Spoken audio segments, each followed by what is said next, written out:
Hello. Thank you for your interest in this parent training created by the Mystic Valley Public Health Coalition. You can pause the training at any time. This training series is designed to help parents develop a better understanding of effective communication with their children at every age, setting limits, boundaries, and expectations for behavior, how to intervene early on risky behaviors, and how to nurture protections and healthy decisions. This training will touch on developmentally appropriate prevention strategies and tips for parents to begin the conversations about substance use and your expectations and boundaries before it might be a problem. When your children go to middle school, they face many new challenges. They want to try new things and they want to fit in, or sometimes their friends may pressure them to do things they may not feel so good about. As a parent, you have a strong say over your children's choices. Talking to them now, before any issue arises, can help them make the right decisions about alcohol, tobacco, and other drugs. The research is clear that what parents or caregivers learn, do, and say about alcohol and drugs during these middle school years will strongly affect their kids' future. You want your child to be making informed decisions about substance use with reliable information about its dangers. You don't want them to be learning about alcohol or drugs from friends, the internet, or the media. So show you're a good source of information and establish yourself as trustworthy by arming yourself with knowledge. During this presentation, we will explore the vulnerability of their developing brains, and we will discuss the three main beliefs that influence their decision to experiment with alcohol or drugs. Let's talk about the adolescent brain. It turns out that the young adult brain is still developing well into their mid-20s. The areas under the most construction are the frontal lobe and the hippocampus. Basically, the brain's seat of executive functioning and executive decision-making.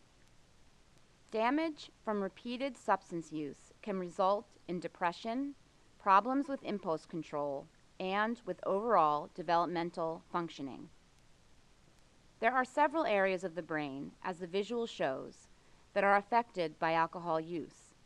But the two major points of the brain that are affected most are their short-term memory and ability to learn new information. An adolescent brain produces 5 times more dopamine in response to intoxication than an adult brain.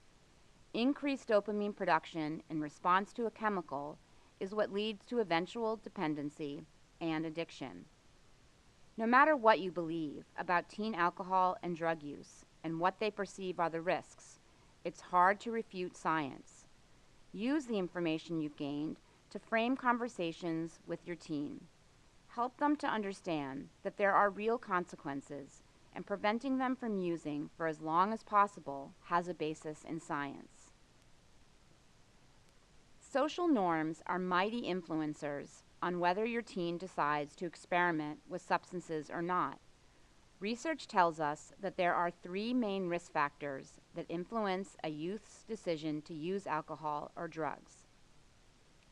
The first is the perception of social approval, or rather, how many of their peers approve or disapprove of use of a particular substance. Social approval is also about the perception of approval by adults in the community. For instance, adult use of alcohol or drugs at social gatherings, the ability for teens to gather with little or no monitoring, and the sense that everyone is doing it. The next risk factor is the perception of availability of both the substances themselves and the opportunity to use them. Is it easy to acquire? Is there town property, basements, or homes that are unmonitored? The last factor is the perception of risk by both youth and parents associated with alcohol and/or drug use. Along those lines are beliefs that drinking is a rite of passage, or every kid is going to experiment and probably end up okay. Youth themselves believe there is some risk. Viewing the current national and regional data collected on perception of harm, you'll want to note differences between perceptions of harm related to alcohol, marijuana, and narcotics. You'll be happy to know that a much higher percentage of students regionally report a perception of harm from narcotics than those nationally. The good news is that the social norms that shape healthy behaviors are just as powerful. Combat their mistaken beliefs by pointing out the facts that most their age do not drink or use, that parents and the community do not approve of it, and that most kids actually think it's pretty harmful. Speak up with other parents about your expectations in keeping your children healthy and safe. Chances are that a large percentage of parents will agree and want to set a good example as well. So now that you are armed with education, let's talk about what you can do to ensure your kids make healthy decisions and stay safe.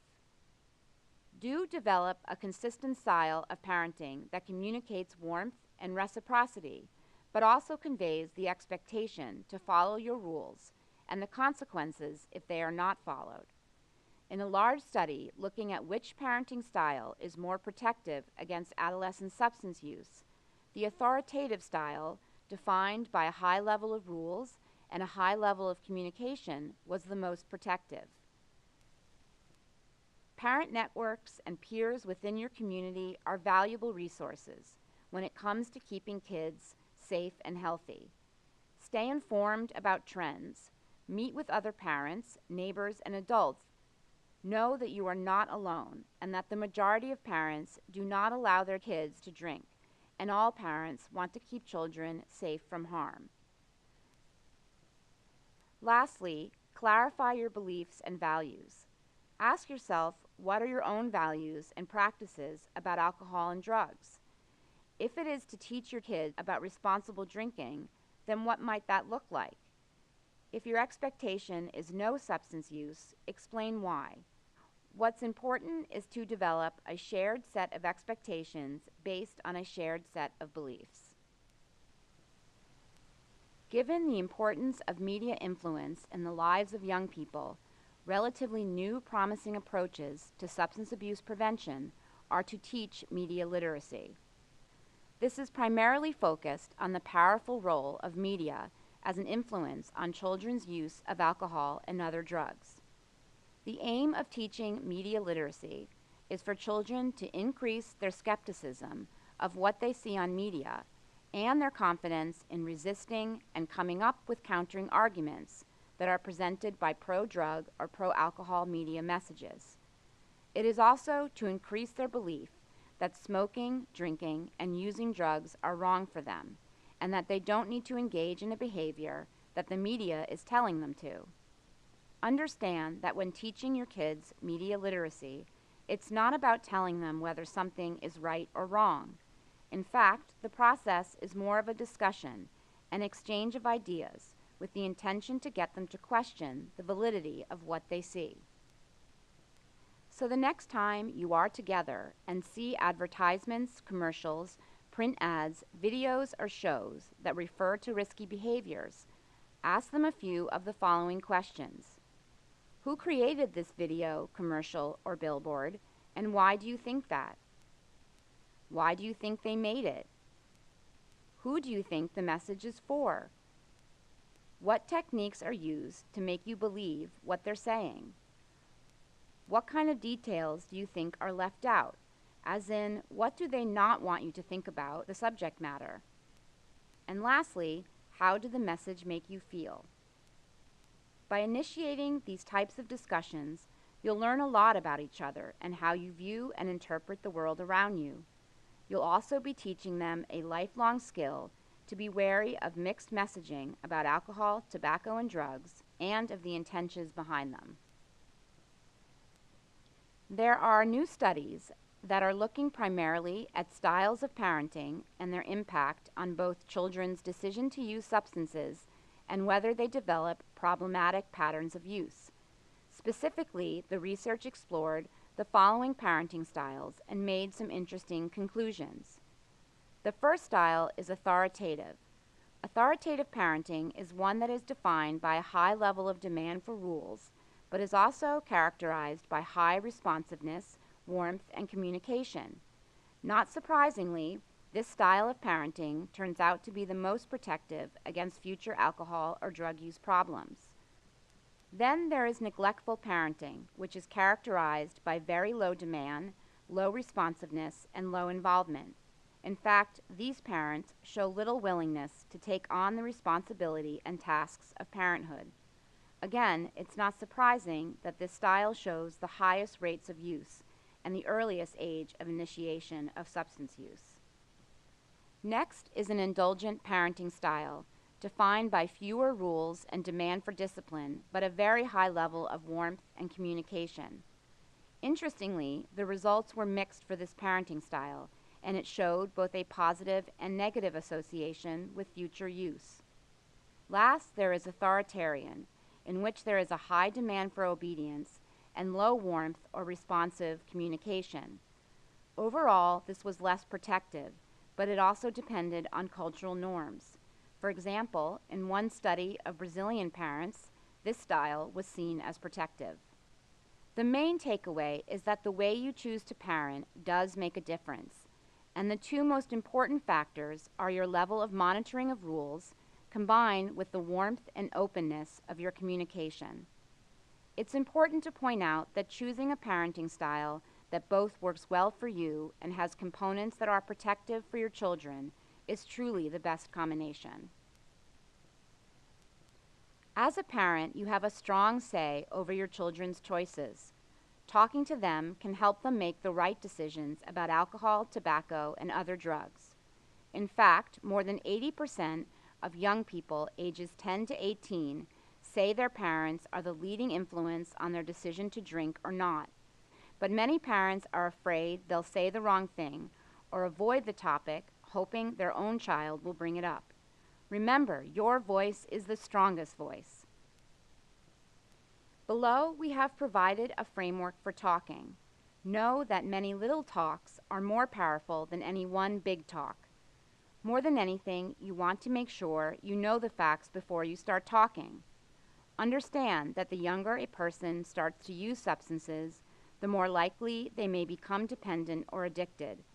Know the science behind the vulnerability of a developing brain, and be prepared to answer questions about your own smoking, drinking, or drug use. Explain to your child your reasons for drinking, whether it is to share with a meal, share good times with friends, or celebrate a special occasion. They are watching, so it's important to make a distinction between alcohol use among children and among adults. As we've discussed previously, be very clear about your family rules and values. Make sure they know you disapprove of underage substance use and that there are consequences for breaking the rules. Lastly, stay positive and upbeat. Positive reinforcement can go a long way in preventing drug use among teens and preteens. Try to focus on them as individuals and not just their big achievements. Be involved in their world as much as possible, making note of any new friends or interests. Here are some helpful resources and online tools for parents. Visit our website for more information about what we covered today and to view our other parent trainings. You can also download and print these slides anytime. Thank you for taking the time to learn more about promoting healthy decision-making and behaviors in our children. We hope that you find this information useful, and we encourage you to check out our website and any of the links in this training for more information.